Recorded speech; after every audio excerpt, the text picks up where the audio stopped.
Hello students, welcome back to our YouTube channel. Previous class में हम लोगों ने डिस्कस किया था इंट्रोडक्शन टू न्यूक्लियर फिजिक्स, साथ में डिस्कस किया था क्लासिफिकेशन ऑफ न्यूक्लियाई, कैसे कैसे होते हैं, जैसे आइसोटोन्स, आइसोडाइफर्स, आइसोटोप्स, आइसोबार्स। साथ में डिस्कस किया था size of nucleus, density of nucleus, और डिस्कस किया था हम लोगों ने कि मास, एवरेज मास कैसे निकाला जाता है, और मास एनर्जी इक्विवेलेंस जो होता है is equal to delta M into C square, उसके बारे में पढ़ा था। आज की क्लास में हम डिस्कस करेंगे मास डिफेक्ट क्या होता है, बाइंडिंग एनर्जी क्या होती है, variation in binding energy per nucleon with mass number, curve देखेंगे, स्टेबिलिटी ऑफ न्यूक्लियस के बारे में पढ़ेंगे, क्यू वैल्यू पढ़ेंगे, न्यूक्लियर स्टेबिलिटी का ग्राफ अलग से हम देखेंगे। तो आओ सबसे पहले डिस्कस करते हैं दैट इज मास डिफेक्ट क्या होता है। तो इन जनरल अगर हम बात करें कि न्यूक्लियस का मास क्या होगा, तो फर्स्ट लेक्चर के अकॉर्डिंग अगर बताओगे आप तो कहोगे जितने प्रोटॉन उन सबका मास प्लस जितने न्यूट्रॉन उन सबका मास, उन दोनों को ऐड कर दोगे, टोटल मास ऑफ न्यूक्लियस मिल जाएगा। ये कैसा मास है? ये एक्सपेक्टेड मास है जो हम लोगों ने निकाला, तो एक्सपेक्टेड मास हुआ। लेकिन अगर किसी न्यूक्लियस का मास निकाला जाए तो एक्सपेक्टेड मास से कम होता है। इसका क्या मतलब है? इसका मतलब यह है कि अगर हम मास निकालें यहां पर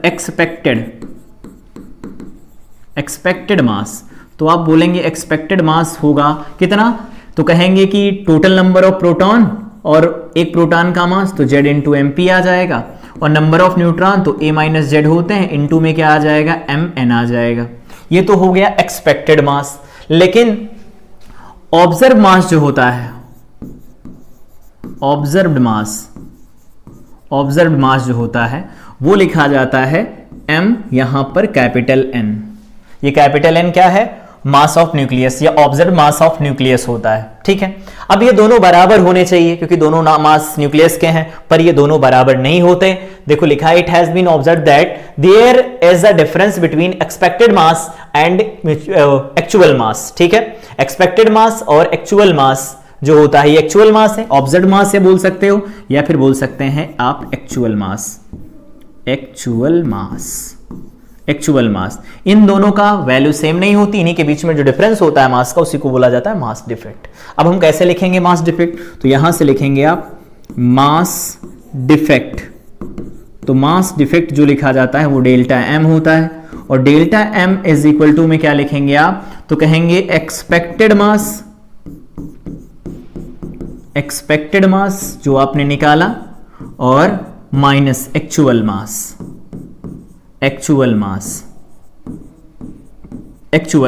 तो एक्सपेक्टेड मास कितना है? Z इंटू में MP plus A minus Z into में MN आ जाएगा। यहां पर स्मॉल n है, ध्यान रखना इस बात का, और बाहर आ जाएगा ब्रैकेट के बाहर, वो लिखा जाएगा मास ऑफ न्यूक्लियस। ये देखो M लिखा जाएगा। ठीक, ये तो हमारे पास डेल्टा M का फार्मूला निकल के आ गया। कभी कभी क्या होता है, मास ऑफ न्यूक्लियस नहीं दिया होता है, तो मास ऑफ न्यूक्लियस नहीं दिया होगा तो क्या करेंगे, देख लेते हैं क्या लिखना है। F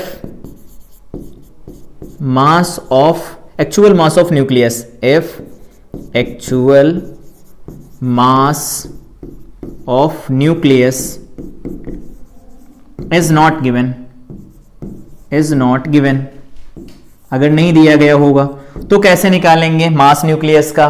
तो उस समय पर क्या दिया गया होगा, मास ऑफ एटम दिया गया होगा।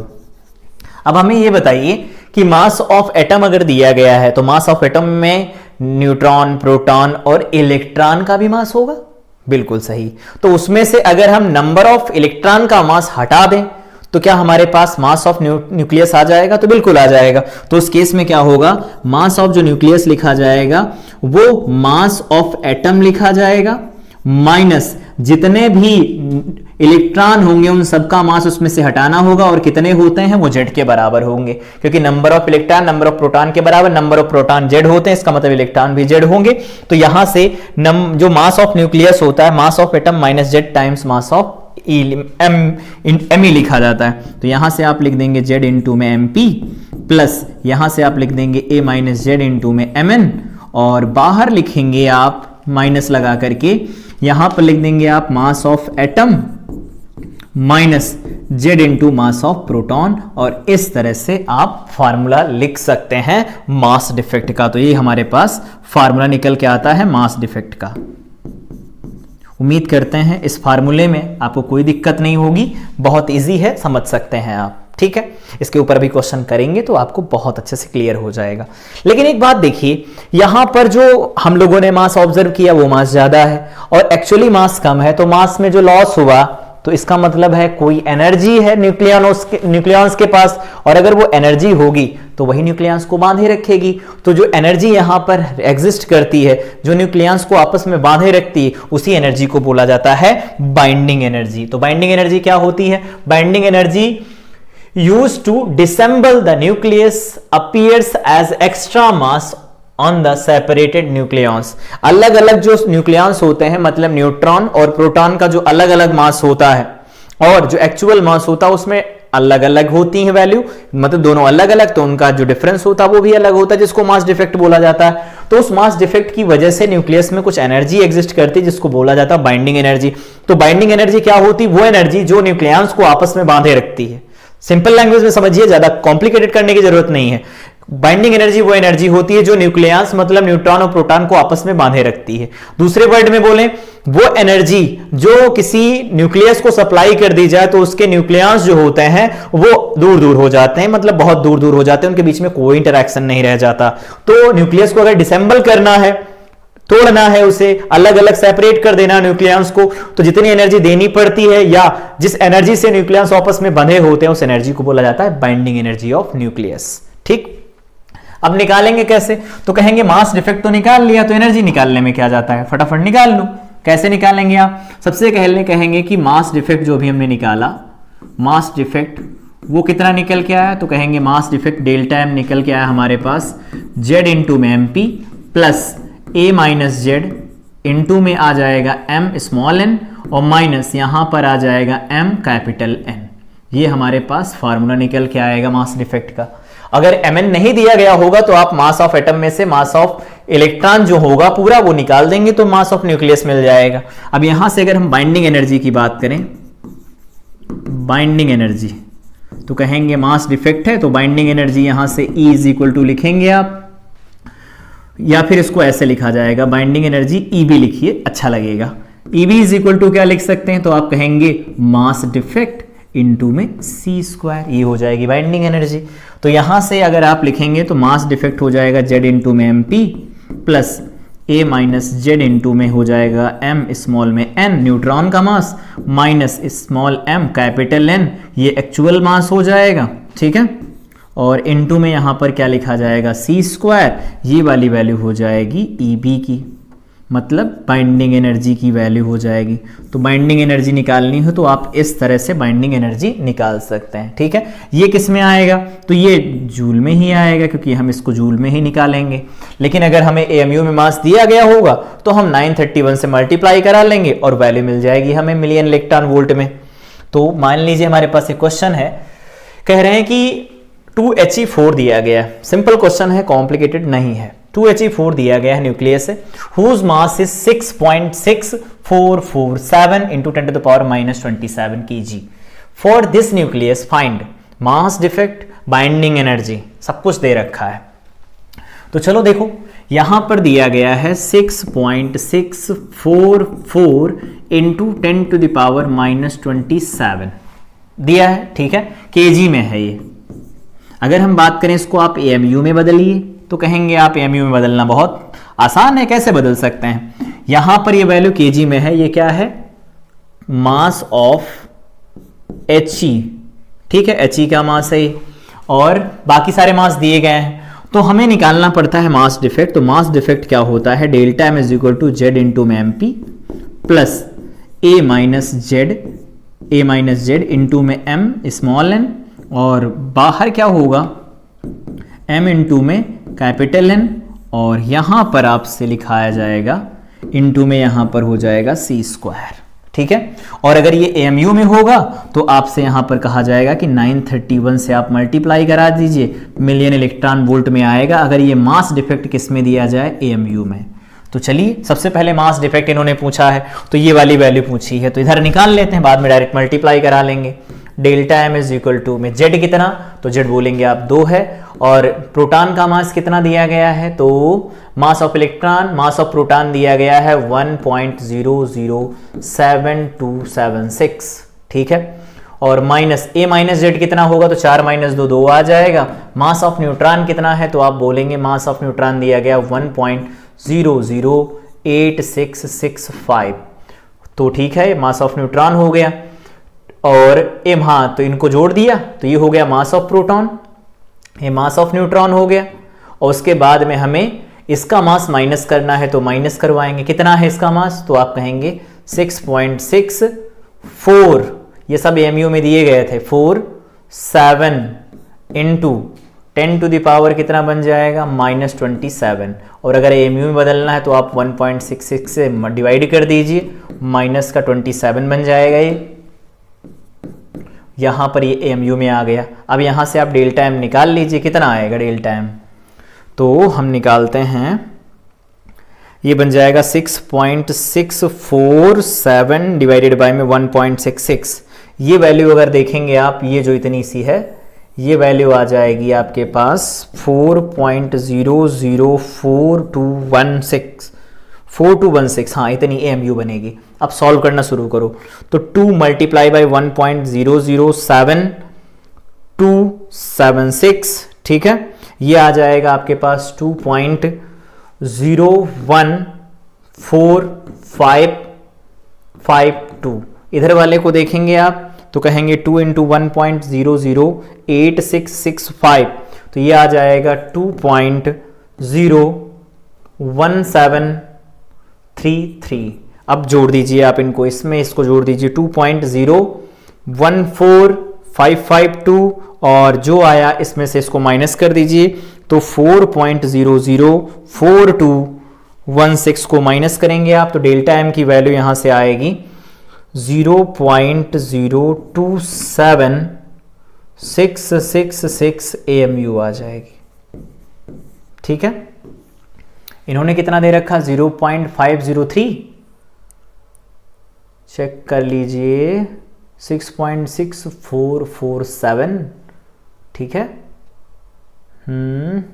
इलेक्ट्रॉन का मास है, ठीक है 0.0503, ये यहां से यही आ रहा है। एक बार फिर से चेक कर लेते हैं, 2 इंटू 1.007276, ठीक है, और प्लस 2 इंटू 1.008665 और माइनस कर देंगे 4.004216।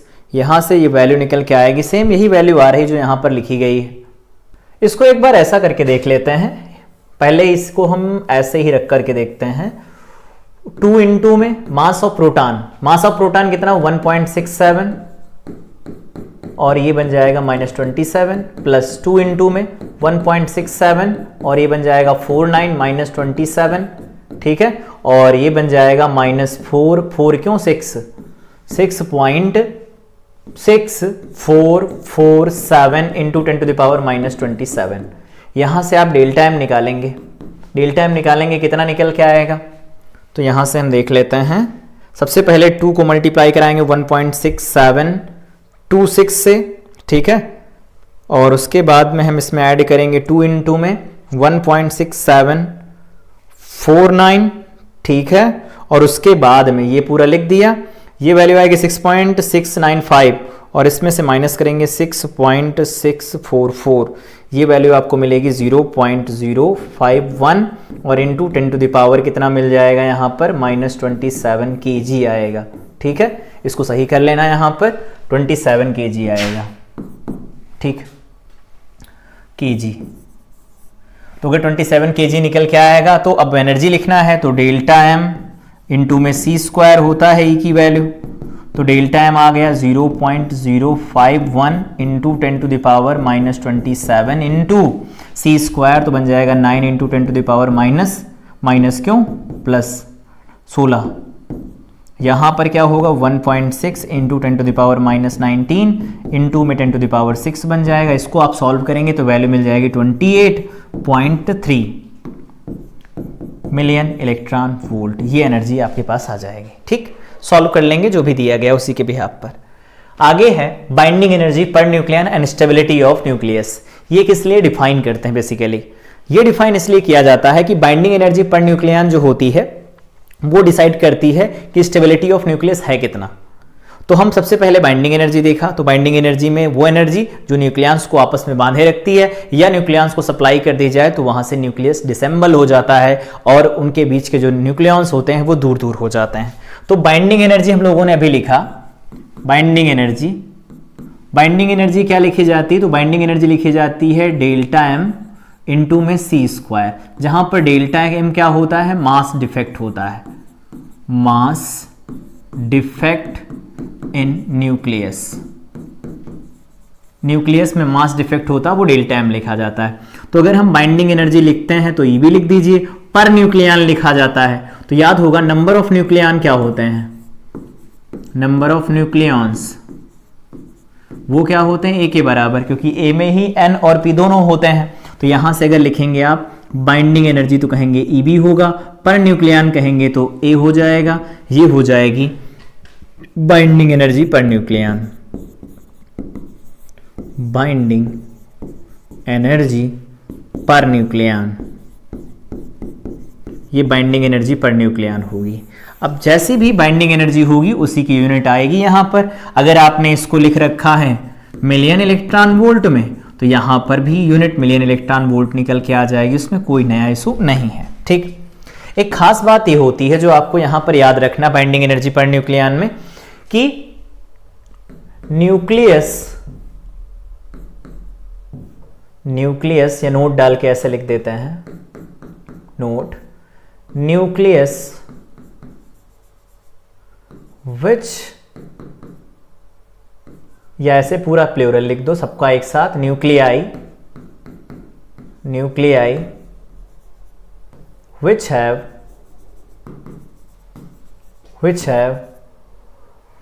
large binding energy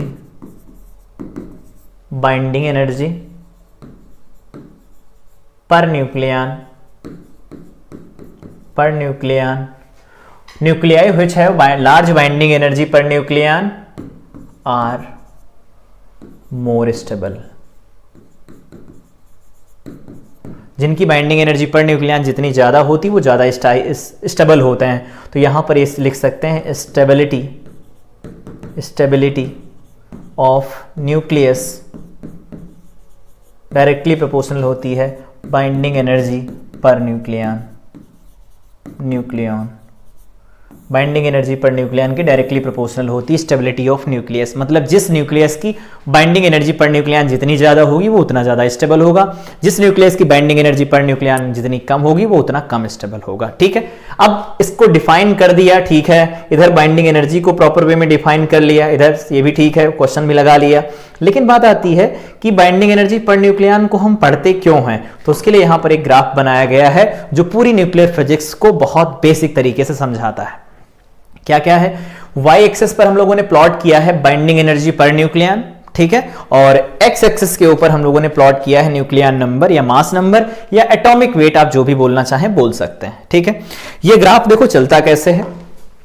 शुरुआत में देखेंगे आप इसे, शुरुआत में अगर आप इसे देखेंगे तो यहां पर देखो 1s2 है, मतलब ड्यूटेरियम है, ट्राइटियम है, लिथियम है, हीलियम है, ये सब दिए गए। उसके बाद में यहां तक बढ़ता है, उसके बाद फिर धीरे धीरे कम होता है, फिर कम होता चला जाता है। ठीक है, यहां पर इसको थोड़ा ठीक कर लेना,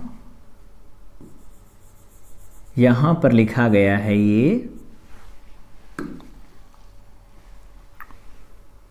ये यूरेनियम 238। ठीक, अब समझना ध्यान से, यहां पर 1s2 हो गया या फिर 1s3 हो गया, ये सब क्या है, ये हल्के न्यूक्लियाई हैं, lighter nuclei, they are lighter nuclei, lighter nuclei हैं। तो ये बताइए इनकी binding energy per nucleon, binding energy per nucleon भी तो कम है। देखो यहां पर जो हल्के न्यूक्लियस हैं उनकी बाइंडिंग एनर्जी, या जो लाइटर न्यूक्लियाई हैं उनकी बाइंडिंग एनर्जी पर न्यूक्लियन कम है, तो यहां पर बाइंडिंग एनर्जी पर न्यूक्लियन कम है। लेकिन कुछ औरों को देखो, जैसे हीलियम हो गया, ये हो गया, ठीक है, कार्बन हो गया, ऑक्सीजन 16 हो गया, सल्फर हो गया, ये सब वो हैं जो पीक पर लाई करते हैं इस ग्राफ के। इसका मतलब इनकी बाइंडिंग एनर्जी पर न्यूक्लियन ज्यादा है, और अभी हम लोगों ने देखा बाइंडिंग एनर्जी पर न्यूक्लियन जिनकी ज्यादा होती है वो ज्यादा स्टेबल होते हैं। इसका मतलब यह है कि यहां से बात किया जाए 1 से लगा करके 16 तक के एटॉमिक नंबर की बात की जाए तो हीलियम, कार्बन और ऑक्सीजन 16 ये सबसे ज्यादा स्टेबल न्यूक्लियस होंगे। ये होंगे मोर स्टेबल। ठीक है, मोर स्टेबल क्यों? क्योंकि बाइंडिंग एनर्जी पर न्यूक्लियन इनकी ज्यादा है। ठीक है, बाकी जो यहां पर बॉटम में लाई करते हैं इनकी बाइंडिंग एनर्जी पर न्यूक्लियन कम, इसलिए कम स्टेबल होंगे। यहां पर एक चीज देख रहे होंगे, जो आयरन है, आयरन सबसे ऊपर लाई करता है, इसका मतलब इसकी बाइंडिंग एनर्जी पर न्यूक्लियन जो है वो सबसे ज्यादा है। और अगर सबसे ज्यादा है तो बाइंडिंग एनर्जी पर न्यूक्लियन कितनी होती? तो 8.8 मिलियन इलेक्ट्रॉन वोल्ट होती है। मोस्ट स्टेबल न्यूक्लियस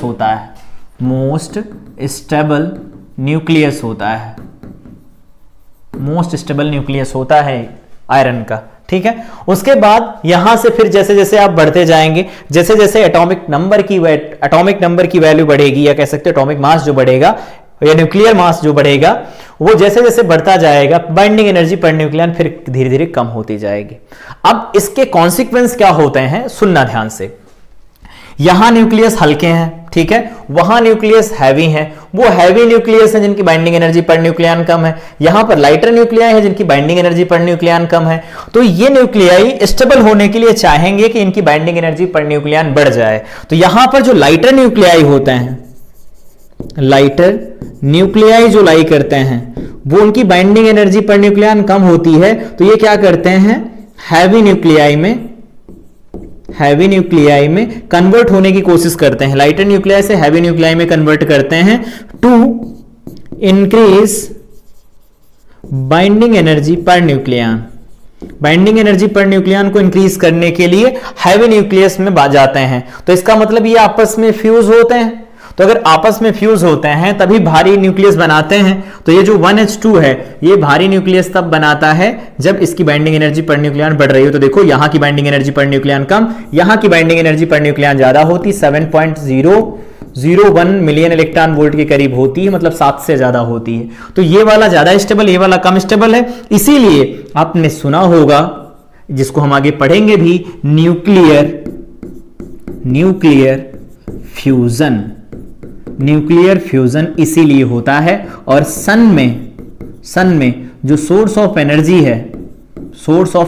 है वो क्या है, न्यूक्लियर फ्यूजन है। वहां पर क्या होता है, तो वहां पर यहां लिख देते हैं 1H2 मिलते हैं, यहां पर बनता है He3 2He3 प्लस, यहां पर 112 हो गया, यहां पर एक बचा रह गया तो 0N1, एक न्यूट्रॉन निकल जाता है। ये दोबारा से क्या करता है, 2He3 के ऊपर दोबारा से 1H2 को भेजा जाता है। तो जब ये 1H2 दोबारा इसके साथ फ्यूज होता है तो बनाता है 2He4 और साथ में यहां पर बनता है 1H1। ये देखो हीलियम का न्यूक्लियस बन गया। तो पहले देखो ये ड्यूटेरियम था, अब हीलियम का न्यूक्लियस बन गया। तो देखो पहले इसकी बाइंडिंग एनर्जी पर न्यूक्लियन कम थी, लेकिन रिएक्शन करने के बाद इसकी बाइंडिंग एनर्जी पर न्यूक्लियन बढ़ गई। इसीलिए बोलेंगे लाइटर न्यूक्लियाई जिनकी बाइंडिंग एनर्जी पर न्यूक्लियन कम होती है, वो अपनी बाइंडिंग एनर्जी पर न्यूक्लियन बढ़ाने के लिए, अपने न्यूक्लियस की स्टेबिलिटी बढ़ाने के लिए आपस में फ्यूज होते हैं, जिसकी वजह से हैवी न्यूक्लियाई बनता है या हैवियर न्यूक्लियाई बनाते हैं। और हैवी न्यूक्लियाई बनाएंगे तो बाइंडिंग एनर्जी पर न्यूक्लियन बढ़ जाती है। इस प्रोसेस को बोला जाता है न्यूक्लियर फ्यूजन। सन में जो सोर्स होता है एनर्जी का वो न्यूक्लियर फ्यूजन होता है, जिसमें जो हाइड्रोजन होता है वो लगातार फ्यूज होता रहता है, हीलियम बनाता रहता है। ठीक, ये तो हो गया लाइटर से हैवी जाने का। यहां पर जो भारी हैं उनकी भी तो बाइंडिंग एनर्जी पर न्यूक्लियन कम है। तो यहां पर जो हैवी न्यूक्लियस हैं जो, या न्यूक्लियाई बोल लो, हैवी न्यूक्लियाई जो हैं उनकी binding energy per nucleon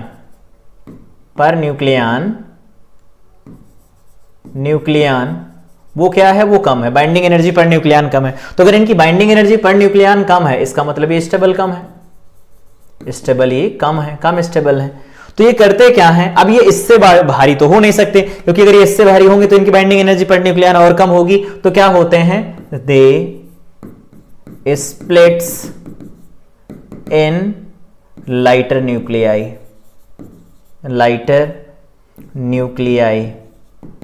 to increase binding energy per nucleon, binding energy per nucleon. Binding energy per nucleon को बढ़ाने के लिए क्या करते हैं, ये स्प्लिट हो जाते हैं लाइटर न्यूक्लियाई के अंदर, और ये प्रोसेस क्या कहलाता है, बिल्कुल सही, ये प्रोसेस कहलाता है न्यूक्लियर फिजन। ये होता है न्यूक्लियर फिजन। तो न्यूक्लियर फिजन और न्यूक्लियर फ्यूजन को अगर पढ़ना है आपको तो इस ग्राफ से आप बहुत बेहतर तरीके से पढ़ सकते हैं। बोलेंगे लाइटर न्यूक्लिया जिनकी बाइंडिंग एनर्जी पर न्यूक्लियन कम होती है वो आपस में फ्यूज होते हैं और हैवी न्यूक्लियस का मतलब फॉर्मेशन करते हैं, और जिसकी बाइंडिंग एनर्जी पर न्यूक्लियन बढ़ जाती है और न्यूक्लियस स्टेबल हो जाता है। वैसे ही लाइट जो हैवी न्यूक्लियाई होती है उनकी बाइंडिंग एनर्जी पर न्यूक्लियन ज्यादा होती है, मतलब कम होती है, जो हल्के न्यूक्लियाई में फिर से दोबारा से टूट जाते हैं, जिससे बाइंडिंग एनर्जी पर न्यूक्लियन उनकी बढ़ जाती है और वो स्टेबल हो जाते हैं। जैसे मान लीजिए कि अगर हम यहां इसके रिएक्शन की बात करें तो इसमें मान लेते हैं यूरेनियम 238 है और ये 92 है।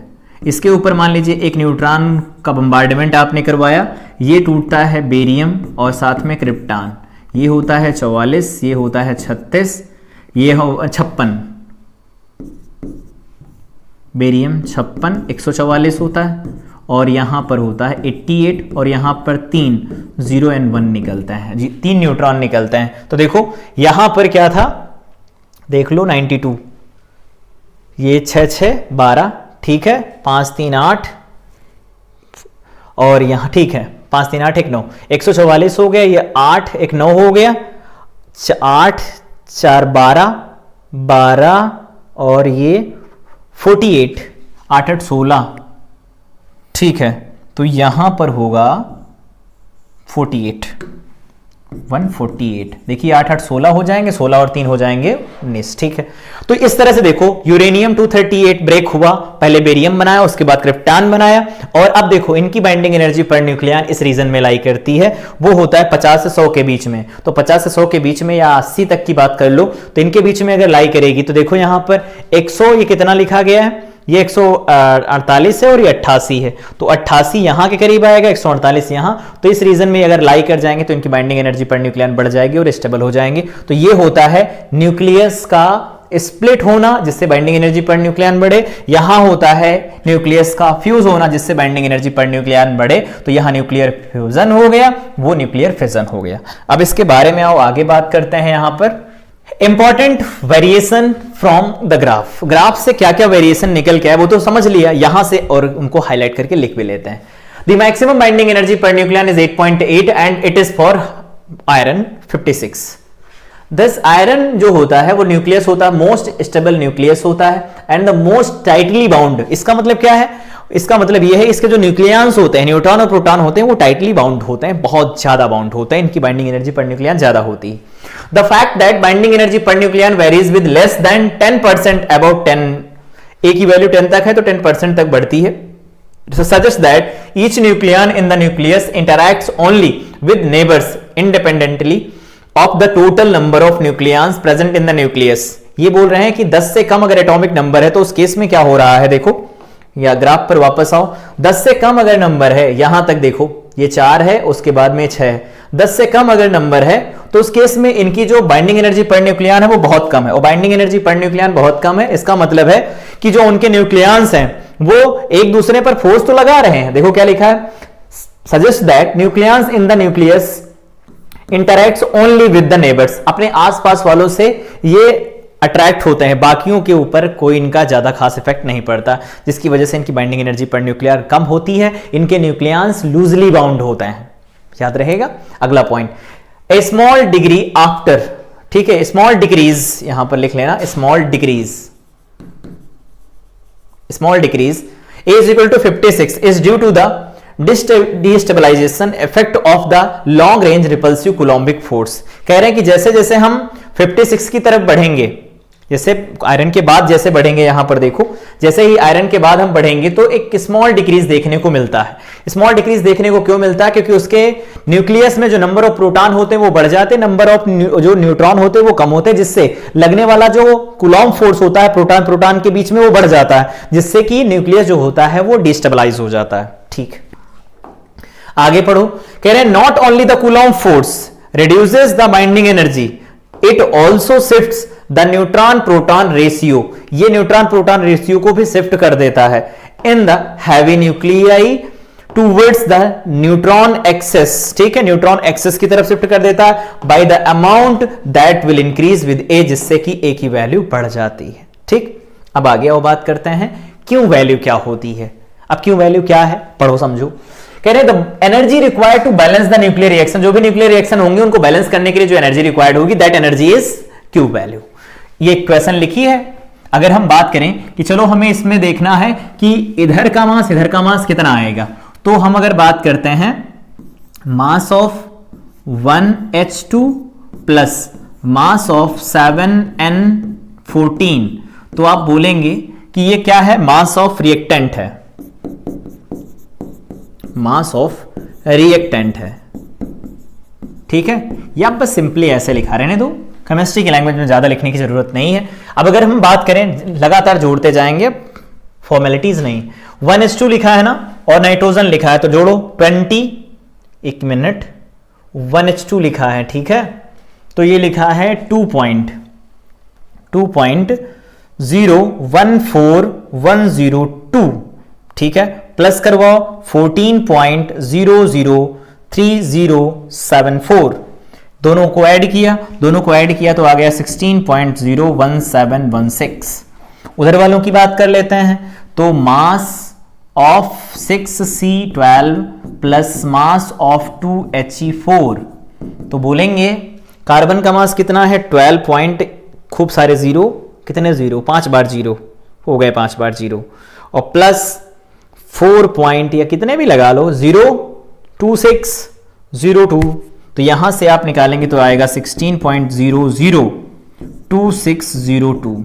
अब देखो यहां इनका मास ज्यादा है ना, ये डेल्टा एम जो है रिएक्टेंट का वो ज्यादा है और प्रोडक्ट का डेल्टा एम कम है, इसका मतलब कुछ ना कुछ मास का लॉस हुआ, तो यहां पर मास का जो लॉस आएगा या डेल्टा एम डायरेक्ट लिख दो, डेल्टा एम कितना आएगा, तो आप बोलेंगे ये तो हो गया इतना, और इसको माइनस करवा दो 16.01716, तो ये वैल्यू मिलेगी 0.014558, ये आ जाएगा। अब इससे अगर हम एनर्जी निकालते हैं तो E इज इक्वल टू कितना होगा, डेल्टा एम इंटू में 931 मिलियन इलेक्ट्रॉन वोल्ट आ जाएगा।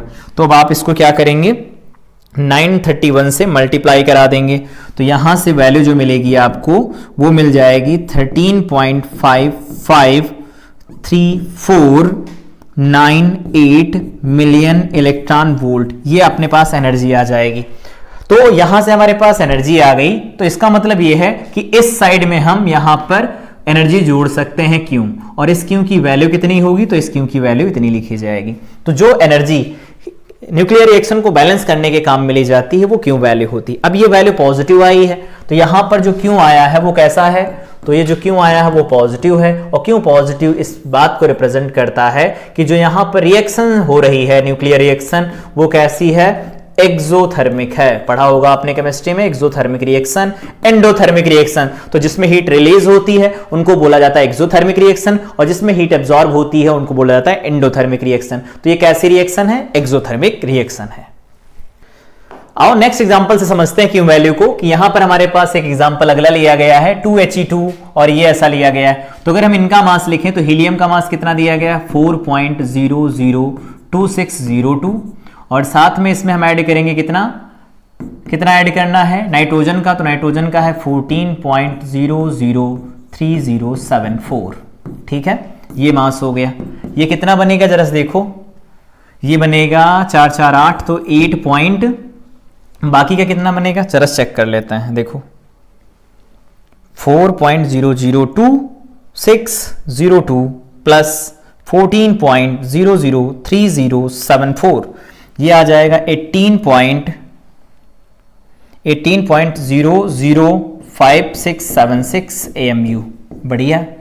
उधर वाले की बात करें तो उधर वाले का क्या निकल के आएगा, तो वो होगा ऑक्सीजन। ऑक्सीजन कितना है 16.999133, और प्लस 1H1, तो ये देखो इधर लिखा 1.07825, कितना आएगा ये, तो 16.999133 प्लस 1.07825, ये आ जाएगा 18.077383, mu। अब दोनों का डिफरेंस ले लेना है, ले लीजिए। तो डिफरेंस लेंगे तो 18.077383 माइनस 18.005676 बन जाएगा।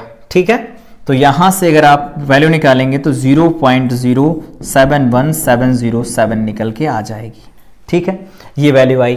तो जैसे ही आप ये वैल्यू देखेंगे कि डेल्टा एम की ये वैल्यू निकल के आई है, डेल्टा एम की वैल्यू आई, और डेल्टा एम कैसा होगा, यहां पर खुद नेगेटिव है क्योंकि इधर का मास ज्यादा है देखो, और इधर का मास कम है, क्योंकि देखो ये वाली वैल्यू कम है और ये वाली वैल्यू ज्यादा लिखी है। तो अगर इधर का मास ज्यादा उधर की वैल्यू कम है, इसका मतलब यहां पर क्या होगा, एनर्जी एब्जॉर्ब होगी, एनर्जी एब्जॉर्ब होगी, और एनर्जी एब्जॉर्ब होगी, इसका मतलब ये रिएक्शन कैसी है, बिल्कुल सही, एंडोथर्मिक रिएक्शन होगी, एंडोथर्मिक रिएक्शन होगी, एंडोथर्मिक रिएक्शन होगी। लेकिन एंडोथर्मिक रिएक्शन होगी तो कब होगी, उसके लिए हमें एक मिनिमम वैल्यू चाहिए होती है। तो यहां पर हम डिफाइन करते हैं minimum value of minimum energy required for incoming particle to proceed endothermic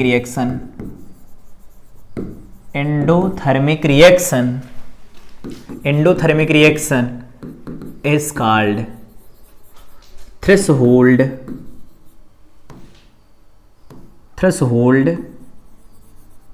energy। मतलब क्या है, मिनिमम एनर्जी चाहिए होती है जिससे कि हम ये पता कर सकें कि हाँ वो रिएक्शन होगी या नहीं होगी। जैसे मान लीजिए कि हमारे पास एक रिएक्शन लिखी है A plus B gives out C plus T, कोई एक ऐसी रिएक्शन लिखी है। ठीक, हमने कहा ये रिएक्शन कैसी है, एंडोथर्मिक है, एंडोथर्मिक है, और अगर एंडोथर्मिक होगी तो यहां से क्योंकि जो वैल्यू आएगी वो नेगेटिव वैल्यू होगी, ऑब्वियस सी बात है। ठीक है, अब अगर हमें लिखना है कि थ्रेशोल्ड, जैसे मान लीजिए कि कोई पार्टिकल आया, सपोज मान लेते हैं ये कोई पार्टिकल आया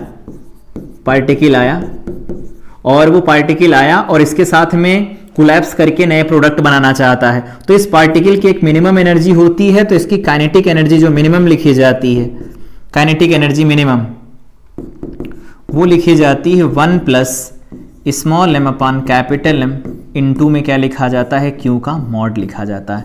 इस तरह से हम के मिनिमम की वैल्यू देते हैं जिसको हम थ्रेशोल्ड एनर्जी बोलते हैं। अगर यहां पर पूछ रहे हो कि स्मॉल एम क्या है, तो यहां पर बताएंगे कि अगर ये इनकमिंग पार्टिकल है, सपोज ये इनकमिंग पार्टिकल है, अगर इनकमिंग पार्टिकल है तो इनकमिंग पार्टिकल का मास अगर m है और ये क्या है, टारगेट है, टारगेट पार्टिकल है, तो टारगेट पार्टिकल है जिसका मास कैपिटल M है और यहां पर क्यों वैल्यू कुछ दी जाएगी, तो यहां पर इतनी एनर्जी होगी, या फिर बोल सकते हैं कि एंडोथर्मिक रिएक्शन को कैरी करवाने के लिए अगर हम प्रोसीड करवाना चाहते हैं तो मिनिमम इतनी एनर्जी चाहिए। अगर इससे एनर्जी ज्यादा होगी तो यहां लिख देते हैं for endothermic reaction, endothermic reaction, अगर एंडोथर्मिक रिएक्शन की बात करेंगे तो मिनिमम एनर्जी जो रिक्वायर्ड होगी ग्रेटर देन इक्वल टू, वो किससे बराबर होनी चाहिए, के मिनिमम के बराबर होनी चाहिए, काइनेटिक एनर्जी मिनिमम के बराबर होनी चाहिए। इतनी है या इससे ज्यादा है अगर एनर्जी तो उस केस में हम कहेंगे एंडोथर्मिक रिएक्शन क्या होगी, वो पॉसिबल होगी, अदरवाइज फिर एंडोथर्मिक रिएक्शन पॉसिबल नहीं होगी। इस बात का ध्यान रखना, ठीक है। उम्मीद करते हैं समझ में आया होगा। अब बात कर लेते हैं, यहां के क्वेश्चन दिया गया है, आओ देखते हैं, कह रहे फाइंड काइनेटिक एनर्जी। तो बस सिंपल सा फार्मूला है, यहां से लिख देंगे 1 plus small M by capital M into में आने वाला क्यू, ये हो जाएगी के मिनिमम। इन्होंने पूछा क्या है, कह रहे हैं फाइंड मिनिमम काइनेटिक एनर्जी, यही बताना है। Alpha particle to cause the reaction, तो 1 प्लस अल्फा पार्टिकल का मास बोलो तो अल्फा पार्टिकल 4.00260 और डिवाइडेड बाई में मास, टारगेट मास न्यूट्रॉन है, नाइट्रोजन है, नाइट्रोजन कितना है 14.00307 है, ठीक है। इनटू में क्यू वैल्यू कैसे निकाली जाएगी, तो क्यू वैल्यू में लिखेंगे यहां पर, क्यू वैल्यू लिखी जाएगी मास ऑफ हीलियम, हीलियम का मास 4.00260, ठीक है। साथ में प्लस लगाएंगे और क्या लिख देंगे उसमें, नाइट्रोजन का मास वो हो जाएगा 14.00307 माइनस इधर वालों का मास लिखो तो ऑक्सीजन का मास कितना हो जाएगा 16.99913 और माइनस करवा देंगे किसको, हाइड्रोजन को। हाइड्रोजन का मास कितना लिखा जाएगा 1.00783। ये हमारे पास आ गया टोटल मास, ठीक है। और इसको हम अगर मल्टीप्लाई करा देते हैं किससे 13.6 कह रहे हैं 931 से मल्टीप्लाई करा देते तो एनर्जी मिलियन इलेक्ट्रॉन वोल्ट में निकल आएगी। जैसे ही आप इसे कैलकुलेट करेंगे तो यहां से पाएंगे 1.54 मिलियन इलेक्ट्रॉन वोल्ट एनर्जी आ जाएगी, ठीक है। आगे और बात कर लेते हैं, न्यूक्लियर स्टेबिलिटी के बारे में बात करते हैं। तो न्यूक्लियर स्टेबिलिटी आखिर होती क्या है? तो न्यूक्लियर स्टेबिलिटी के लिए जो रिस्पॉन्सिबल होते हैं वो होते हैं nuclear force, nuclear forces. Nuclear forces के बारे में बात करें तो इनके कुछ पॉइंट्स हैं। शॉर्ट रेंज फोर्सेस होते हैं, शॉर्ट रेंज फोर्सेस होते हैं, ठीक है। मतलब क्या है, ये फर्मी के ऑर्डर में काम करते हैं, ठीक है। ऑलवेज ऑलवेज हमारे सिलेबस के हिसाब से ऑलवेज अट्रैक्टिव होते हैं, अट्रैक्टिव होते हैं। ये बिटवीन न्यूक्लियॉन्स, ठीक है, बिटवीन न्यूक्लियॉन्स लगते हैं, न्यूक्लियॉन्स के बीच में लगते हैं। न्यूक्लियॉन्स के बीच में लगने का मतलब क्या है, प्रोटॉन न्यूट्रॉन के बीच में लगते हैं, या फिर ऐसे लिख लो सिंपल, एक तरफ से लिखो, प्रोटॉन प्रोटॉन के बीच में लगते हैं, ठीक है। प्रोटॉन न्यूट्रॉन के बीच में भी लग सकते हैं, न्यूट्रॉन न्यूट्रॉन के बीच में लग सकते हैं। यहां पर लिख सकते हैं कि ये न्यूट्रल पर भी काम कर देते हैं। मतलब क्या है, ये कह सकते हो न्यूट्रल पार्टिकल के ऊपर भी काम करते हैं, न्यूट्रल पार्टिकल के ऊपर भी ये काम करते हैं। तो ये हो गए न्यूक्लियर फोर्सेस। यहां पर एक खास बात ये है कि जो एफ न्यूक्लियर होता है, एफ न्यूक्लियर जो होता है, न्यूक्लियर जो होता है वो 1/r की हायर पावर होती है, हायर पावर होती है। अब कितनी होती वो अपने सिलेबस का पार्ट नहीं है, लेकिन हाँ ये जो पावर होती बहुत ज्यादा होती है। शॉर्ट रेंज फोर्सेस होते हैं, ऑलवेज अट्रैक्टिव होते हैं हमारे सिलेबस में। बिटवीन न्यूक्लियॉन्स लगते हैं, proton proton, proton neutron, neutron proton के बीच में लग सकते हैं, न्यूट्रॉन न्यूट्रॉन के बीच में लग सकते हैं, न्यूट्रल पार्टिकल के बीच में भी लग सकते हैं। चार्ज होना जरूरी नहीं है। अब मान लेते हैं कि हमारे पास एक न्यूक्लियस दिया गया इतना बड़ा सा, वैसे इतना बड़ा न्यूक्लियस तो होता नहीं, आप भी जानते हैं। ये न्यूक्लियस दिया गया है, मान लेते हैं न्यूक्लियस है 2He4 का, तो कहेंगे ठीक है 2He4 का न्यूक्लियस हो गया। तो इसमें क्या होंगे, दो प्रोटॉन होंगे, एक प्रोटॉन यहां कहीं पर और एक प्रोटॉन यहां कहीं पर होगा, एक न्यूट्रॉन यहां कहीं पर होगा, एक न्यूट्रॉन यहां कहीं पर होगा। तो अब अगर हम आपसे पूछें कि बताइए कि यहां पर ये प्रोटॉन है, तो बताइए ये वाला प्रोटॉन इसे ऊपर की तरफ फोर्स देगा, इलेक्ट्रोस्टैटिक फोर्स देगा, धक्का देगा, ठीक है।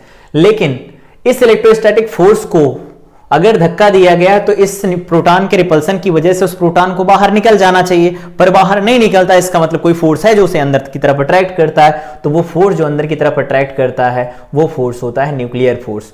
ये है न्यूक्लियर फोर्स 1, ये है न्यूक्लियर फोर्स 2, ये है nuclear force 3।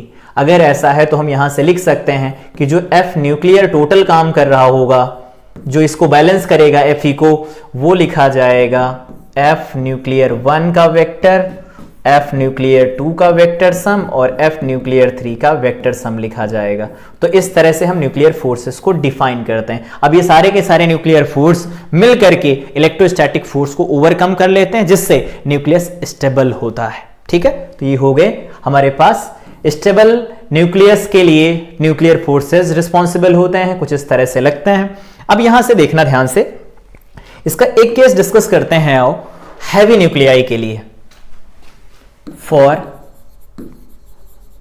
Heavy nuclei, for heavy nuclei, heavy nuclei के लिए अगर बात किया जाए तो ये जो फोर्स होता है Fe की जो वैल्यू होती है, F जो लगता है इलेक्ट्रोस्टैटिक्स, इलेक्ट्रोस्टैटिक्स जो लगता है वो काफी ज्यादा होता है। इलेक्ट्रोस्टैटिक जो होता है वो काफी ज्यादा होती है, इसकी लार्ज वैल्यू होती है, लार्ज वैल्यू होती है। अब अगर इसकी लार्ज वैल्यू होगी तो आप खुद ही सोचिए, इसकी लार्ज वैल्यू होने का सिंपल सा मतलब यह है कि वो स्टेबलाइज नहीं हो पाएगा न्यूक्लियस। यहां पर प्रोटॉन था, यहां पर मान लेते हैं एक प्रोटॉन है, ठीक है, एक न्यूट्रॉन यहां है, प्रोटॉन इसमें और ज्यादा बढ़ गए, न्यूट्रॉन यहां पर कम रह गए, तो ये देखो इसको रिपेल करेगा इस इधर के साइड, ये इसको रिपेल करेगा इधर के साइड, तो ओवरऑल जो फोर्स होगा Fe उसकी वैल्यू बढ़ जाएगी और यहां पर ये इनको अट्रैक्ट करेंगे, ये इनको अट्रैक्ट करेंगे, तो इनको जब अट्रैक्ट करेंगे तो यहां पर F न्यूक्लियर जो होगा वो कम रह जाता है Fe से। ठीक है, क्यों कम रह जाता है? तो उसका सिंपल सा मतलब हमने अभी पढ़ा, जो F होता है वो 1/r की हायर पावर के साथ बदलता है। बोलेंगे हाँ ठीक है बदलता है, कोई दिक्कत नहीं। इसमें दिक्कत ये वाली बात कर रही है कि अगर मान लो न्यूक्लियस का साइज बढ़ा, इसका मतलब क्या होगा, आर की वैल्यू बढ़ जाएगी, और आर की वैल्यू जब बढ़ेगी तो जो फोर्स होगा, न्यूक्लियर फोर्स के लिए है ये, न्यूक्लियर फोर्स के लिए, तो न्यूक्लियर फोर्स अचानक से बहुत तेजी से घटेगा। वो तो आर स्क्वायर के ही डायरेक्टली प्रोपोर्शनल होता है इलेक्ट्रोस्टैटिक फोर्स, लेकिन ये हायर पावर के साथ होता है। तो मान लीजिए कि ये जैसे ही मान लीजिए आपने कुछ टाइम्स किया, 2 गुना किया, 3 गुना किया, उस समय जो फोर्स था 1/100 टाइम्स घट गया, 1/200 टाइम्स घट गया, तो फोर्स अचानक से घट जाता है। तो जैसे जैसे न्यूक्लियन के बीच का सेपरेशन बढ़ता है, हैवी न्यूक्लियस बनता जाता है, तो इनके बीच का जो सेपरेशन होता है वो बढ़ने की वजह से जो न्यूक्लियर फोर्स होता है वो कम हो जाता है, बहुत तेजी से कम होता है, जिससे इलेक्ट्रोस्टैटिक फोर्स जो होते हैं वो ओवरकम कर जाते हैं। और इलेक्ट्रोस्टैटिक फोर्स ओवरकम कर जाते हैं, इसका सिंपल सा मतलब ये होता है कि अगर ये ओवरकम कर जाएंगे तो न्यूक्लियस स्टेबल नहीं होगा, और न्यूक्लियस स्टेबल नहीं होगा, हल्के हल्के न्यूक्लियस में टूट जाएगा। ठीक है, तो न्यूक्लियस स्टेबल ना होने की वजह से क्या होता है, ये डिसइंटीग्रेट होता है, मतलब टूटता है ये, तो डिसइंटीग्रेट होता है, इसी प्रोसेस को बोला जाता है रेडियो एक्टिविटी। आओ इस ग्राफ से समझते हैं। लेकिन इसको अगर सही करना हो तो कैसे कर सकते हैं, तो बोलेंगे कि नंबर ऑफ न्यूक्लियन अगर किसी तरह से बढ़ा दे जाए, मतलब न्यूक्लियन का मतलब न्यूट्रॉन के नंबर अगर बढ़ा दिए जाए, तो न्यूट्रॉन अगर बढ़ा देंगे आप, यहां न्यूट्रॉन कर दिया, यहां न्यूट्रॉन कर दिया, एक्स्ट्रा न्यूट्रॉन डाल दिया आपने इसके अंदर, तो जैसे न्यूट्रॉन आप डालेंगे लगने वाला जो फोर्स होगा न्यूक्लियर फोर्स वो बढ़ेगा, और वो बढ़ेगा तो हो सकता है ओवरकम कर ले इलेक्ट्रोस्टैटिक्स फोर्स को। अगर ऐसा कर लेगा तो इन दैट केस क्या होगा, जो भी न्यूक्लियस होगा वो स्टेबलाइज हो जाएगा। और एक ग्राफ है, इसको पढ़ लेते हैं फटाफट। Elements that contain more than 83, ठीक है, protons do not have stable nuclei but decay और डिसइंटीग्रेट इनटू अदर पार्टिकल्स। क्या है, बट डिके और disintegrate into other particles in various amount of time. इस प्रोसेस इज कॉल्ड, प्रोसेस जो होता है ये, इसी को बोला जाता है रेडियो एक्टिविटी। ठीक है, ऐसे प्रोसेस को क्या बोला जाता है, रेडियो एक्टिविटी बोला जाता है। Masses of several stable particles are given in the table, इस टेबल में दिए गए, देखो यहां 0 से लगा करके यहां से 160 तक के न्यूट्रॉन का नंबर है, इधर 0 से लगा करके 110 तक का प्रोटॉन का नंबर है। ठीक है, यहां से देखो एक लाइन ये शार्प खींची गई है, शार्प लाइन खींची गई जो नंबर ऑफ न्यूट्रॉन और नंबर ऑफ प्रोटॉन के बराबर को डिनोट करती है। लेकिन जो न्यूक्लियाई होते हैं वो इस वाली लाइन पर लाई करते हैं। यहां पर बीच में आपको एक डार्क लाइन दिख रही होगी हल्की हल्की, ये स्टेबल लाइन है, लाइन ऑफ स्टेबिलिटी, ये स्टेबल लाइन है। अब ये सोचिए, सुनना ध्यान से, अब पढ़ रहे हैं थोड़ी और बातें कर लेते हैं। ये वाली जो लाइन आपको दिख रही होगी, ये वाली लाइन, ये लाइन ऑफ स्टेबिलिटी है ना, तो इसके ऊपर यहां जो लाई करते हैं ये तो स्टेबल न्यूक्लियस है, स्टेबल न्यूक्लियस है। लेकिन इसके जो नीचे लाई करते हैं, इस वाले रीजन में जो लाई करते हैं वो अनस्टेबल होते हैं, वो अनस्टेबल न्यूक्लियस होते हैं, अनस्टेबल न्यूक्लियस होते हैं। और अगर अनस्टेबल न्यूक्लियस होंगे तो क्या होगा, वो डिसइंटीग्रेट होंगे, टूटेंगे, डिसइंटीग्रेट होंगे या डिके होंगे, तो इसी प्रोसेस को बोला जाएगा रेडियो एक्टिविटी। ठीक है, आप बताएंगे कि स्टेबल करवाना होगा, तो स्टेबल करवाने के लिए आप क्या कीजिए, नंबर ऑफ न्यूट्रॉन को बढ़ा दीजिए। नंबर ऑफ न्यूट्रॉन को अगर आप बढ़ा देंगे तो लगने वाला जो एफ न्यूक्लियर होगा वो बढ़ जाएगा। एफ न्यूक्लियर बढ़ जाएगा तो उस केस में क्या होगा, एफ इलेक्ट्रोस्टैटिक्स कम हो जाएगा, एफ न्यूक्लियर बढ़ जाएगा, जिससे कि जो स्टेबल होगा न्यूक्लियस होगा वो स्टेबलाइज हो जाएगा। तो इस तरह से हम न्यूक्लियस की स्टेबिलिटी के बारे में बात कर सकते हैं, कोई दिक्कत नहीं है। उम्मीद करते हैं कि ये ग्राफ समझ में आया होगा। ये होती है n=z वाली लाइन, यहां पर ये है लाइन ऑफ स्टेबिलिटी। इसके ऊपर जो लाई करते हैं, इस वाले रीजन में जो लाई करेंगे, ऊपर साइड, जो ऊपर साइड वाले रीजन में लाई करते हैं, यहां कहीं पर ये जो रीजन है लाई करने का, उसमें तो स्टेबल होते हैं। उसके नीचे यहां इस रीजन में जो लाई करते हैं वो अनस्टेबल होते हैं। स्टेबल अनस्टेबल क्यों होते हैं, इलेक्ट्रोस्टैटिक फोर्स अगर बढ़ जाता है, उसको ओवरकम नहीं कर पाता न्यूक्लियर फोर्स, तो वो न्यूक्लियस अनस्टेबल हो जाता है। और अगर इलेक्ट्रोस्टैटिक फोर्स को ओवरकम कर लेता है न्यूक्लियर फोर्स, तो वहां पर वो न्यूक्लियस स्टेबल बन जाता है। तो स्टेबिलिटी ऑफ न्यूक्लियस को इस तरह से डिफाइन किया जा सकता है। ये ग्राफ हो गया जो हम लोगों ने पढ़ा। यहां पर देख लिया न्यूक्लियर फोर्सेस कैसे रिस्पॉन्सिबल होते हैं स्टेबिलिटी ऑफ न्यूक्लियस के लिए, कैसे कैसे काम करते हैं ये भी पढ़ लिया, क्वेश्चन भी सॉल्व कर लिए इसके ऊपर। और यहां पर हम लोगों ने ग्राफ देखा, ये कि यहां पर बाइंडिंग एनर्जी पर न्यूक्लियन और मास नंबर के बीच में ग्राफ कैसे होता है, फ्यूजन और फिजन कैसे होता है। साथ में यहां पर हम लोगों ने डिस्कस किया बाइंडिंग एनर्जी क्या होती है, मास डिफेक्ट क्या होता है। तो ये आज की क्लास थी जिसमें हम लोगों ने बेसिक चीजें सारी कवर कर ली हैं। नेक्स्ट क्लास में हमारा डिस्कशन स्टार्ट होगा रेडियो एक्टिविटी के बारे में। तब तक के लिए इस क्लास को रिवाइज करें। मिलते हैं अगले लेक्चर के साथ। Till then I wish you all the best.